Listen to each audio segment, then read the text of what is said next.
పాలకూర, మెంతికూర, ఆవకూర ఈ మూడింటిలో అద్భుతమైన పోషకాలు ఉంటాయి. అయితే ఈ మూడింటిలో ఏది బెస్ట్ అన్నది తెలుసుకోవడం కొద్దిగా కష్టమైనదే.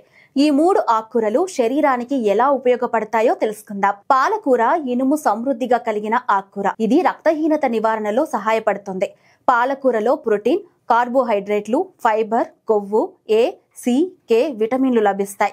ఇవి శరీరానికి శక్తి మరియు రోగ నిరోధక శక్తిని పెంపొందిస్తాయి. ఆవకూరలో కూడా ప్రోటీన్, కొవ్వు, కార్బోహైడ్రేట్లు, విటమిన్ ఏ, బి6, సి, ఈ, కే ఉంటాయి. కాల్షియం, ఇనుము, పొటాషియంలతో కలిపి ఇది యాంటీ ఆక్సిడెంట్ గుణాలతో రోగ నిరోధక శక్తిని పెంచుతుంది. మెంతికూరలో విటమిన్లు ఏ, సి, కే, ఇనుము, కాల్షియం, ఫైబర్, ప్రోటీన్ సమృద్ధిగా ఉంటాయి. ఫైబర్ కంటెంట్ జీర్ణక్రియను మెరుగుపరుస్తుంది. శరీరంలోని టాక్సిన్లను తొలగిస్తుంది. ఈ మూడు ఆకుకూరలు రోగనిరోధక శక్తిని పెంచి శక్తినిచ్చే మరియు ఆరోగ్యకరమైన ఆహార ఎంపికలుగా మారాయి. కాబట్టి ఈ మూడు కూడా శరీరానికి చాలా మంచివే.